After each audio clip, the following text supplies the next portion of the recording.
We speak English, don't we? This is the statement followed by a mini question. The small question is called question tag.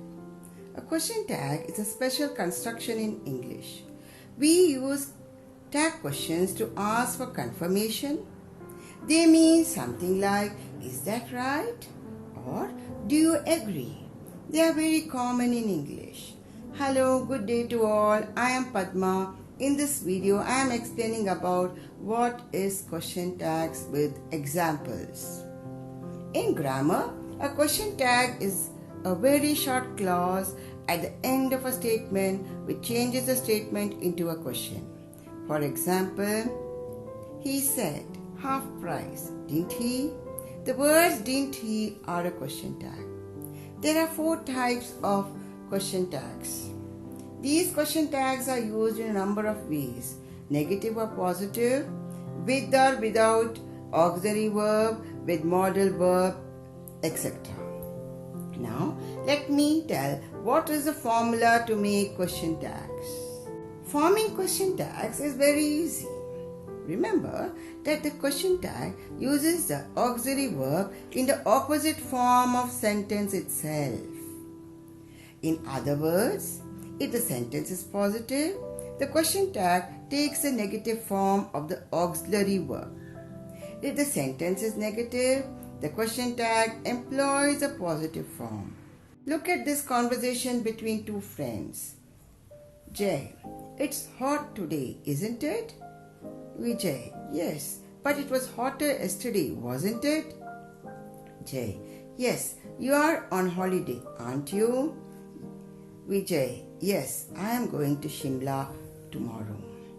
So we can understand that question tags are small questions like isn't it, wasn't it, and aren't you, which are put at the end of the sentences. They are mainly used to check whether something is true or to ask for agreement. When a question tag is spoken, there is voice modulation. The voice can go down or up. If you are sure of the answer and we are only asking the other person to agree with us, we use a falling tone. If we really want to know something and are not sure of answer, the voice goes up here. Attempt the quick assessment test 1. The key answers are also given. Kind of sentences asked above are called question tags. Now, let me read points to remember with examples. After a positive statement, the question tag must be negative. For example, you are coming with us, aren't you? You are coming with us is positive, aren't you is a negative question. It is raining heavily, isn't it? Second point to remember. After a negative statement, the question tag must be positive. For example, negative statement, you can't speak French. Can you? Is a positive question tag. I don't know her, do I? A point to be noted here. A negative tag often expects the answer yes and the positive tag expects the answer no. The fourth one, the question tag is formed with auxiliary verb in the sentence. We should go to see Granny, shouldn't we? Fifth one, if the main sentence does not have an auxiliary verb, then the question tag is formed with the auxiliary verb do. So remember, if there is no auxiliary verb or ordinary verb be, we use do, does, did in the question tag. For example, they like music, don't they? This is in present tense, so the question tag is present tense. Don't they? You teased a sister, didn't you? Past tense. Samir plays cricket, doesn't he? Padma doesn't know Tamil, does she? The sixth point to remember. The linking verb be is an exception to the rule. It does not require the use of the auxiliary verb do. The book is on the shelf, isn't it? Is the verb, so the question tag is isn't it. She wasn't well, was she? The boys were there, weren't they?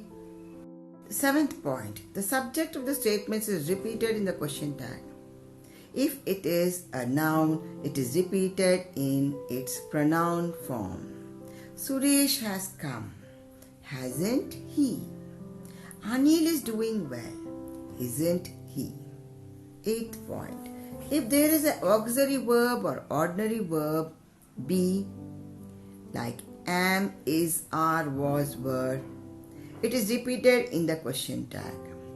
It's raining, isn't it? Your sister was singing well, wasn't she? The ninth point. Note the question tag for I am. It is aren't I.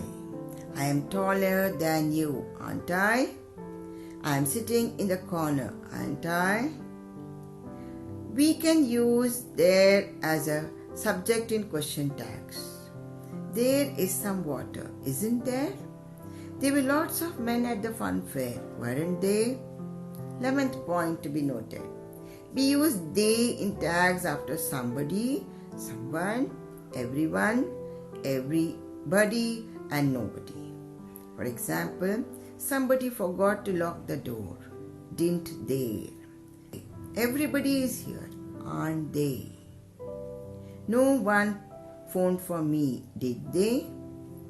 12th point. We use it in tags after something, nothing, and everything. For example, something is wrong, isn't it? Nothing can happen, can it? 13th point. After imperatives, we use the tags will, would you, and can, could you. When we want people to do things. Give me a hand, will you? Lend me your calculator for a few minutes. Could you? 14th one.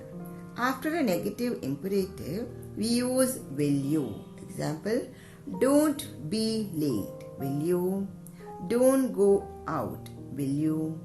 The 15th or the last point to be noted here is after a positive imperative sentence will, we use won't. For example, you will do your work, won't you? He will pay the bill, won't he? Assessment 2.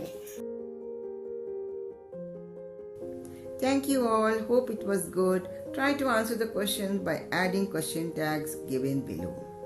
Have a nice day.